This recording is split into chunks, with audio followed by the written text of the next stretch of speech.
तुम्ही या चॅनलवर नवीन असाल तर सबस्क्राइब करा, तसेच लाईक आणि शेअर नक्की करा।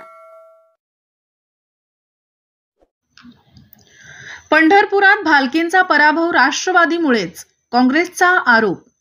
विधानसभा निवडणुकीतील मानहानीकारक पराभवानंतर महाविकास आघाडीत आता भांडणास सुरुवात झाली आहे। पराभवाचे विश्लेषण करताना एकमेकांवर दोषारोप केले जात आहेत।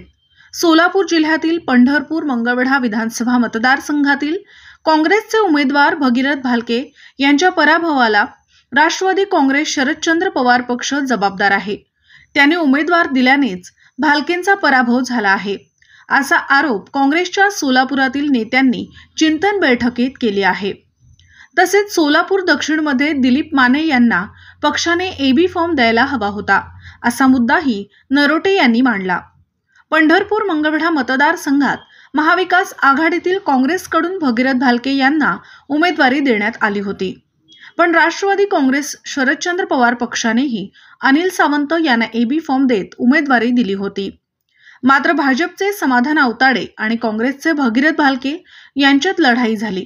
त्यात भालके यांचा आवताडे यांच्याकडून 8,430 मतांनी पराभव झाला।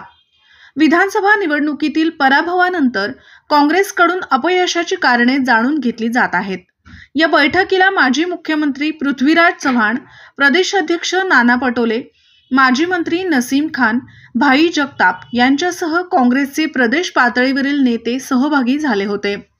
शहराध्यक्ष चेतन नरोटे यांनी पंढरपूरमधील पराभवाला मित्रपक्ष राष्ट्रवादी काँग्रेसवर ठपका ठेवला आहे। राष्ट्रवादी काँग्रेस शरद पवार पक्षाने पंढरपुरात आघाडीचा धर्म पाळला नाही।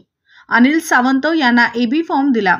त्या निवडणुकीत भालके यांना 1,16,733 मते तर समाधान आवताडे यांना 1,25,163 मते मिळाली आहेत। दुसरीकडे अनिल सावंत यांना 10,217 मते मिळाली आहेत। यात भालकेंचा अवघ्या 8,430 मतांनी पराभव झाला आहे।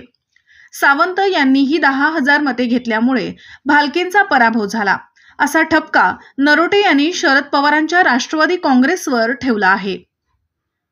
सोलापूर दक्षिण मतदारसंघातून शिवसेना उद्धव बाळासाहेब ठाकरे पक्षाचे खासदार संजय राऊत यांनी काँग्रेस पक्षाला विश्वासात न घेताच अमर पाटील यांची उमेदवारी घोषित केली। वास्तविक सोलापूर दक्षिण मतदारसंघात काँग्रेसचे दिलीप माने हे सर्वाधिक ताकदवान उमेदवार होते। त्यांना एबी फॉर्म मिळायला हवा होता। माने यांना उमेदवारी नाकारणे हे नुकसानकारक ठरले। सोलापूर दक्षिणमध्ये माने यांना एबी फॉर्म द्यायला हवा होता, असे नरोटे यांनी ठासून सांगितले।